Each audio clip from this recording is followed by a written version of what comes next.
Hey there, welcome back to the another part of the modal verb series where you and I are learning how to use different modal verbs in different situations and contexts. क्योंकि किसी भी language learning journey को improve करने के लिए it's really very important for all the learners कि हमें अलग अलग सिचुएशंस और कॉन्टेक्ट्स के बारे में नॉलेज हो, बिकॉज जब हम कॉन्वर्सेशन करते हैं तो we have multiple topics to talk about और उन टॉपिक्स में, उन सिचुएशंस में, उन कॉन्टेक्ट्स में हम कैसे इंग्लिश में सेंटेंसेस फॉर्म करेंगे, इसे जानने के लिए हमें सीखना बहुत ज़रूरी है। आज की वीडियो में हम सीखेंगे उन सिमिलैरिटीज को और उन डिफरेंसेस को जो कि हम शुड हैव, कुड हैव और वुड हैव में जानते हैं। I wanted to make a separate video on would have, जैसे कि मैंने शुड हैव और कुड हैव के बारे में भी बनाई, but when I found similarities in them, तो फिर मुझे लगा कि शायद मुझे इनके डिफरेंसेस और सिमिलैरिटीज़ के ऊपर एक वीडियो बनानी चाहिए ताकि आप बहुत ईजिली इनको अच्छे से यूज़ करना सीख जाओ और आप ये ना समझो कि हम इनको इंटरचेंजेबली भी यूज़ कर सकते हैं। If you are new to this channel, अगर आप मुझे इस वीडियो में पहली बार देख रहे हैं, please hit the subscribe button ताकि आप अपनी इंग्लिश को जल्द से जल्द अच्छे वे में, प्रैक्टिकल और रियलिस्टिक वे में इम्प्रूव कर पाओ। Now let's begin the video. Let's first talk about the similarities found among would have, could have and should have. Do listen to each of the sentence carefully ताकि आप अच्छे से सारे situations और सारे sentences को समझ पाओ।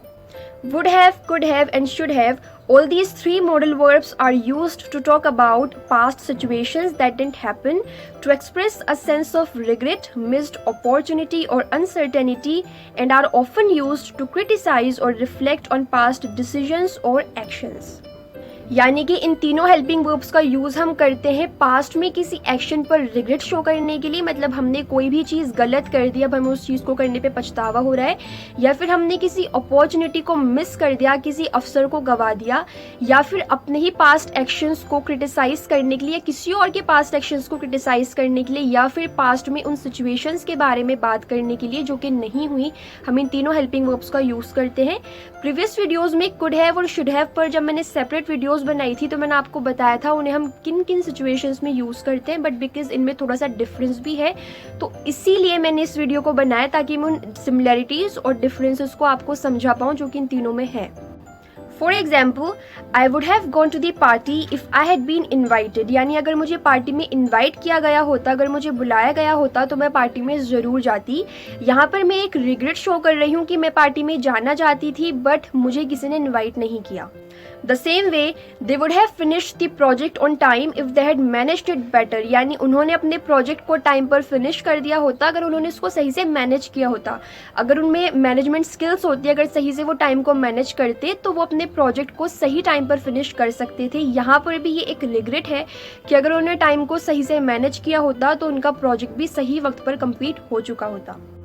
What would have happened if you had lived during the time of the dinosaurs, यानी क्या होता अगर तुम डायनासोर्स के टाइम पर रह रहे होते।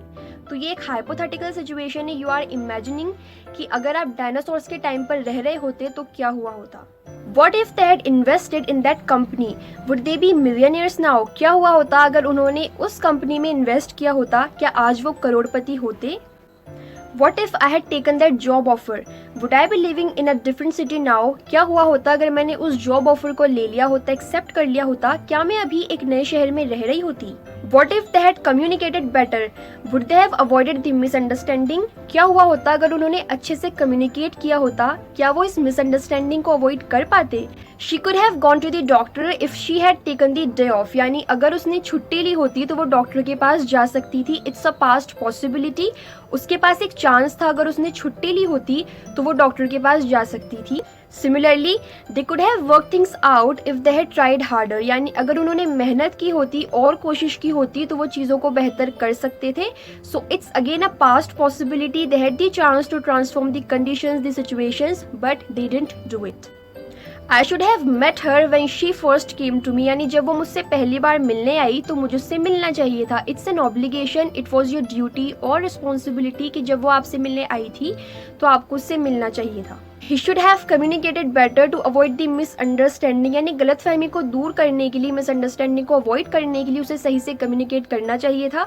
ऐसा अक्सर होता है कि हम जब कोई बात कहना चाह रहे हैं तो हम उसको गलत वे में कह देते हैं, हमारा इंटेंशन गलत नहीं होता बट हम उसको गलत वे में बोल देते हैं और सामने वाला मिसअंडरस्टैंड कर जाता है, वो किसी मिसकंसेप्शन में रह जाता है। तो he should have communicated better to avoid the misunderstanding. All these were the similarities among could have, would have and should have. Now let's quickly take a look at the differences among them one by one. Would have. Would have expresses a hypothetical or uncertain past situation. It is used for past conditionals describing what would have happened under different circumstances. It is often used to explore what if scenarios.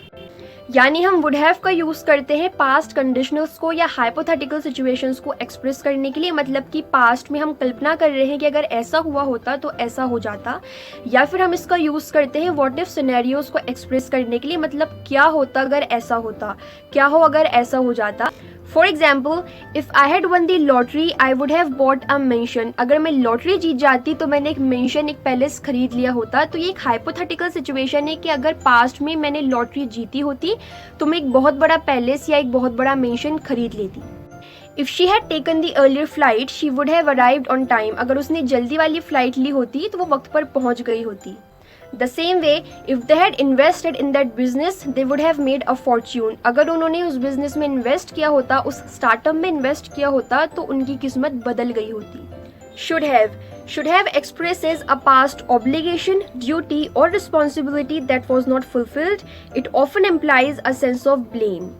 यानी कि हम should have का use करते हैं हमारी past की किसी responsibility या ड्यूटी को एक्सप्रेस करने के लिए जो कि हमने नहीं निभाई, प्लस हम अक्सर अपने एक्शंस पर खुद को ब्लेम भी करने के लिए इस मॉडल वर्ब का यूज़ करते हैं. For example, she should have studied harder for the exam. यानी उसे एग्जाम के लिए बहुत मेहनत करनी चाहिए थी, तो ये उसकी एक रिस्पॉन्सिबिलिटी थी, इट्स एन ऑब्लिगेशन कि वो एग्जाम के लिए मेहनत करती, but she didn't.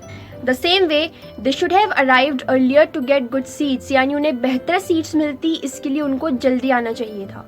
You should have asked them to lend you some money, but you didn't. तुम्हें उनसे बोलना चाहिए था कि वो तुम्हें पैसे उधार दें, लेकिन तुमने ऐसा नहीं किया. Now it's your fault. तुम्हें पैसों की ज़रूरत थी. अगर तुम उनसे मांगते, अगर तुम उनसे पैसे उधार देने की बात करते तो वो तुम्हें दे देते. Could have.